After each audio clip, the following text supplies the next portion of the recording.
I know it seems odd, but this is a Europa Universalis 5 video. You're watching EU4 gameplay in the background because I can't show you any more EU5 footage than I've already shown you in my 30-minute video. So, much like in my Greenland EU5 video, I'll be mostly explaining my experience as playing Scotland with the occasional screenshot thrown in. In other words, it's more second monitor content. And one last thing before we really get into it, I'm going to be using references and screenshots from both the Tinto maps and Tinto flavor diaries for Scotland. I highly recommend reading those in case there's anything I might have missed or anything that's not relevant to my gameplay experience that they do touch on. And also, if you want to see some actual EU5 Scotland gameplay, I recommend watching Malforian's video. It does a good job at showcasing some of the things I'll touch on in today's video, and there will be a link to that both in the description and the pinned comment. So as I did last time in my Greenland discussion video, I'm going to go through the broader points of my experience playing Scotland. We'll go over geography, population, culture, economy, expansion, and politics. There isn't anything about the religion in Scotland that hasn't already been said, so all you really need to know is that they start off entirely Catholic. Now to begin. Scotland was my first real attempt at engaging with all of the game mechanics at once. It was my third game in total after Portugal and Greenland. Scotland starts during the tail end of the Second War of Scottish Independence against the English-backed Edward Balliol, which is represented as a civil war in-game. This means that you can actually choose to play as Balliol, which ends up being the name of the other country during this civil war. Fortunately, it isn't a very difficult war to fight when you play as Scotland, and it can be resolved fairly quickly. During this civil war, your rightful king as Scotland is actually taking refuge in France and is like 13. It's expected that when the civil war ends in your favor, he's supposed to return home. Unfortunately, while I was playing Scotland, he just never came home, which means that some of the other events that end up happening because of this king take a little bit longer to have happen. Or actually, I had to wait until the king had an heir, and then that heir had to come of age for them to take the throne, and then I got some of the events that I was supposed to get. Anyway, assuming that is fixed by the game's release, Scotland does end up being a pretty interesting start, and in my opinion, could serve as a decent pick for players who are still getting comfortable with the game mechanics. Certainly not the easiest or completely noob-friendly country in the game, but if you've played a lot of EU4 and you're getting somewhat comfortable with the mechanics, then Scotland's a pretty good bet. Now for geography. Scotland is pretty mountainous for the most part, lots of mountains and hills as well, which do make it a little bit difficult to extend your control and, well, have anything really happen past the mountains. Since mountains of course serve as obstacles for your proximity propagation, and proximity from your capital is what affects the maximum amount of control, you can find it a little difficult to link your country up. For this reason, there aren't too many people up in the north anyway, but there is like one town that I found was kind of useful to try and connect up. So in the end, I just built a road that went up east of the mountains. There were a couple of towns over there that had to be connected up anyway, and conveniently it gave a very small amount of additional control to that one sort of town that you have up there. You do also have quite a bit of forest coverage in Scotland, but surprisingly only 2 locations that produce lumber as their raw resource. And then finally you have these sort of grassland flat areas that allow for a higher population capacity. You already have a pretty sizable population in these areas, but the main point is that most of your town construction and your population and your development is going to be situated somewhat along the coast in these flat grassy areas. And then finally we have Scotland's winters. They were pretty mild in my experience, which means that they didn't really interrupt my construction at all, if I think about it. Actually, in the mountains, you do have harsher winters. So if you're trying to build roads or anything in the mountains, then it can get interrupted during winter. But other than that, Scotland is pretty much fine for the winter months. Scotland's population is not too sizable at the start of the game. I think in total it's about 450,000 population. If you add up Scotland and Balliol and the Isles, that rough area I think is about 450,000 population. And when the Black Death hit, it definitely hit hard. I think at this point I was still trying to figure out how to deal with the Black Death. So I definitely lost at least 35% of my population, probably 40%. But because I'd played Greenland, and Greenland is focusing entirely on population growth, I did figure out a few things that I could use to increase my population faster, and more importantly, rebound faster than England. The main thing that helped with that were the settlement buildings. I talked about those in my Greenland campaign, but they give you an additional flat 1% monthly population growth to many of those mostly rural population centers. And if you couldn't tell this already, I like to focus on population growth in a lot of my runs, because first, in my head, I'm thinking of that one idea, which is if you have a lot of population, then the more population you have, marginally fewer people have to work in the fields, and you can have marginally more people working on other things. But then on top of that, I was also thinking, okay, well, the more pops I have, then the more pops of my primary culture I have, which means the more influential my culture is, and so maybe in the future that'll help me with accepting more cultures, possibly. Which, in fact, brings us to culture. In 1337, Scotland is primarily made up of two culture groups, Scots and Highlander. There are a few others like Norse Gael that are dotted around a few areas, and there's a little bit of Norn culture in the north. In fact, you will want to assimilate that little piece of Norn culture in the north, because it's not a core until you do that. Whether you pick Scotland or Balliol, you both actually start with Scots as your primary culture. Scots is in the same culture group as English, and if I remember correctly, starts with the French court language by default. Now, when I started the game, I knew that I wanted to see what a Highland culture Scotland would look like, but I did have a little bit of trouble making that swap, and that's because your nobility pops actually need to be predominantly the culture you want to make your primary culture. So because most of my urbanized population was Scots culture, and so most of my nobles were Scots culture, I actually wasn't allowed to convert until most of my nobility were Highlander culture. Which is interesting because Highlander culture at the start, I think, is actually the majority culture in your country. Not by a lot, but I think it is. Or it's at least close. So while I wasn't able to do it the traditional way, fortunately, Scotland does have a unique event as it pertains to the education of your heir who's currently in exile at the start. You get to choose which education you're going to give them, a Scots, Highlander, or I think that last option is French education. This in turn dictates which culture the king is going to end up as, Highland, Scots, or I think French, which is pretty funny. And later on in my campaign, I was prompted with another event after he took the throne, or rather I guess in that case his son took the throne, which allowed me to change the primary culture of the country to match the king's. As a side note, I'm not sure if that event is actually dependent on the education of the king, but I just kind of assumed that was the point of the education event. And if that is the case, it would be extremely funny to see French Scotland, but I don't know if it's actually possible.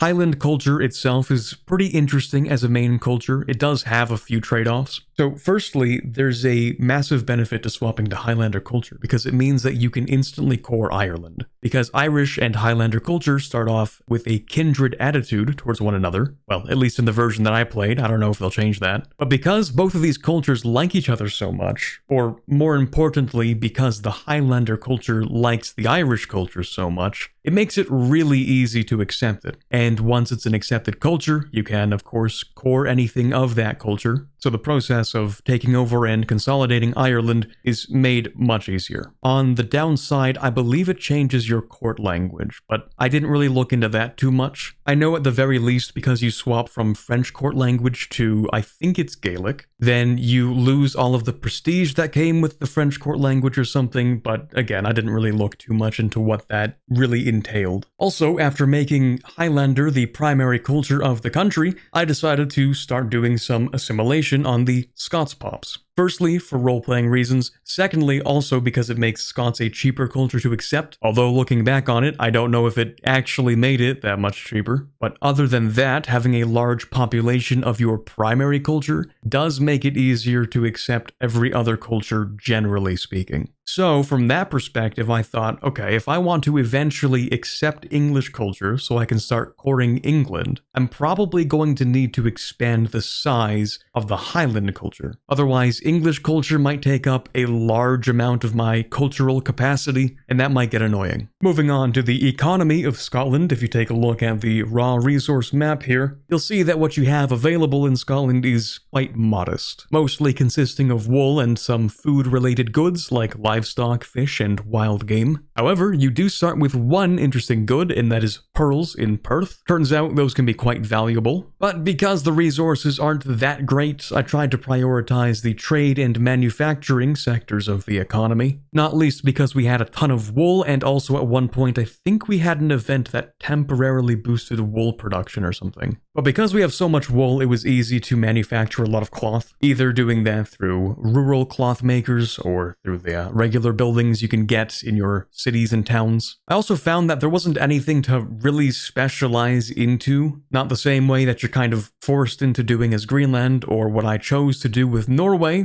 that we'll talk about in the next video. So instead I figured, okay, I'm kind of isolated on an island with another guy who hates me and has a larger navy. So maybe I should try to manufacture or produce a lot of the really basic stuff that I'm going to need, because if I get blockaded, that could be devastating. Really hard to build more ships when that wood you're importing from Scandinavia is no longer being imported. Probably important to note at this point that I don't actually know what blockades do. I don't know if it does sever your trade or anything like that. I didn't really even stop to check. So that was more of an assumption I just made. Other than that though, if you produce a bunch of stuff locally, then that opens up your trade capacity to trade more valuable stuff. So I figured it was worth it to produce sand locally instead of importing it so that I can, I don't know, trade in gold instead. And lumber actually was one of those big ones because I did end up importing a lot from Scandinavia. And even after maximizing the production of lumber in those two provinces that you have, even then I'm pretty sure I still had to import some. And as it turns out, it's actually not too hard to build up a manufacturing economy in Scotland, because you already have a few provinces that, although rural, do have like 20,000-ish population, and you can just turn those into towns pretty quickly. So I don't think I ran into any population or promotion roadblocks, and it was mostly the amount of money that I had that was limiting what I was able to produce. Next up, the part people like the most, war and expansion. I did mention that I didn't do that much expanding while I was playing Scotland, and that's pretty true. I didn't do that much. I was mostly focusing on internal stuff and playing tall. But occasionally, England would go to war with France, and I figure no matter how tall I play, and no matter how much my population growth is outscaling England's, the sheer population of England and the size of the territory they control, they're probably going to outscale me at some point if I don't do something at least. So usually the 100 Years' War would reignite briefly, France and England would fight, England would send troops over, get absolutely crushed by France of course,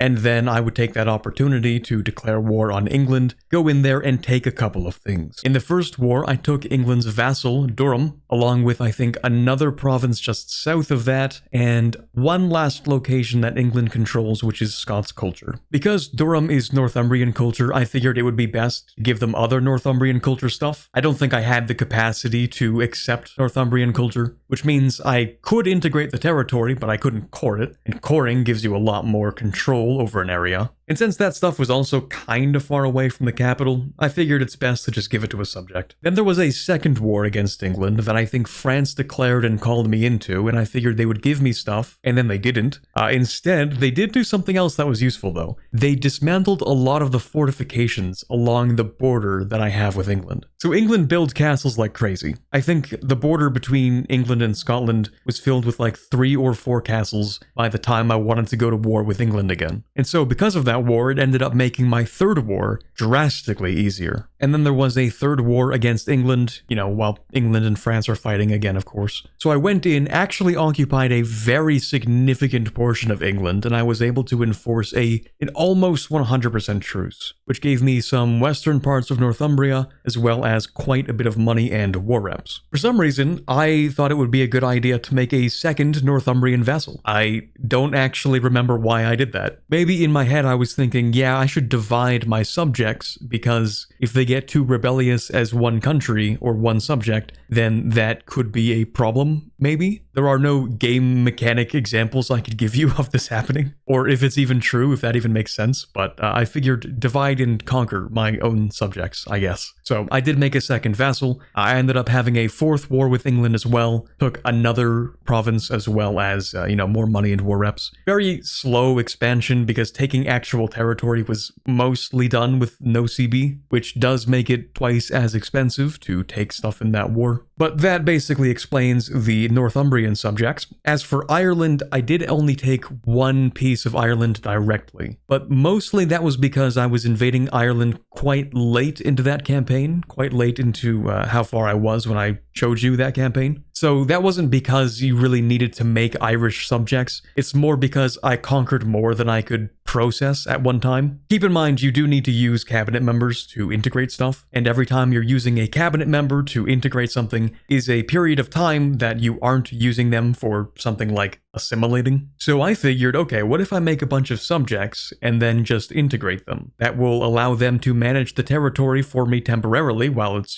been conquered. And it also means you don't have to use a cabinet member. Just as a quick aside, there was one other war that I was dragged into that France was fighting, and I don't even remember what the war was about, but in the end, I had to basically carry France by having over double their war participation in that war. But it was useful because it was one of the first times that I had actually fought a war in EU5. So it was good practice to try and understand the mechanics, figure out what are your limits in terms of like fighting with levies and composition and all that. So a pretty low stakes way to figure out war mechanics, and also a low stakes way to figure out how intelligent the AI is. Spoiler, it could use maybe a bit of work, because from my perspective, France definitely could have soloed that war, and they really didn't need me, except they did because they fumbled at every possible opportunity. So that was a fun experience and a good way to figure out if the AI is relatively competent, or at least your own allied AI, as it always seems to be. Anyway, for the last section we have today, we can talk about the unique politics that Scotland has, because they do have one additional estate. I thought it was worth noting because although the tribes are a unique estate within Scotland, they seem to not do much, at least not as far as I played. Now, it's possible it's because we're playing Highland main culture, could also be because they just don't have a lot of tribe pops. And so because there aren't a lot of pops and they don't inherently have a bunch of power, you can just kind of give them a bunch of stuff. For example, the clans have some unique estates that are actually really powerful. I'll show them up on screen right now. You can see we have United Scottish Heritage that gives you monthly development growth in your entire country for free. Granted, it isn't a lot, but still free development permanently for pretty much zero cost. Sure, I'll take that. You have some fort defense as well, not as important. Monthly research progress, that's pretty huge. Livestock output. Remember, all of these are pretty much free to have, or at least it felt that way. And then finally, in Scotland, you do have at least one unique law, which is the distribution of Scots clan holdings. You have 3 things to pick from, but looking through these, I figured that dynastic holdings seemed to be the best. Finally, you do have one unique starting government reform, the Shires of Scotland. I have to admit, it is exceedingly powerful from my perspective. Every single part of this is just amazing, except for maybe the aristocracy progress. Maybe that's not as great. But the maximum tax, the tax efficiency, the max rural control, the max levy size, all really good stuff. But that brings this video to a close for our Alba/Scotland content. Really looking forward to playing a full game of Scotland when I have the opportunity to see how it feels to try and really integrate the whole of the British Isles, or in this case, of course, the Alban Isles. And then, of course, seeing how that works with colonization, like, can you just kick the English out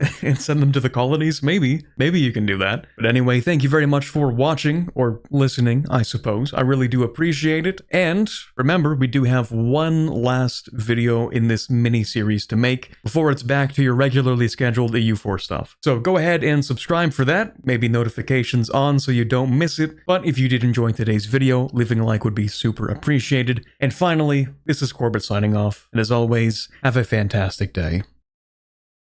I'd like to give a big thank you to all of the patrons for this month. Everyone here does get early access to videos for as low as $1, so I'd like to give a special thank you to those who decide to donate more than that anyway. So thank you Erica, Baby Cal, Born to Dunk, Le Quebecer, Nick Steffel, Q-Brute, Solo Isaac Only, AG Forero, Ben Modrum, Quiet Guy, Rosset, Torvald, Ambient Cyan, James Levy, Luke78776, Stalin DLRP, White Rook, and Robert.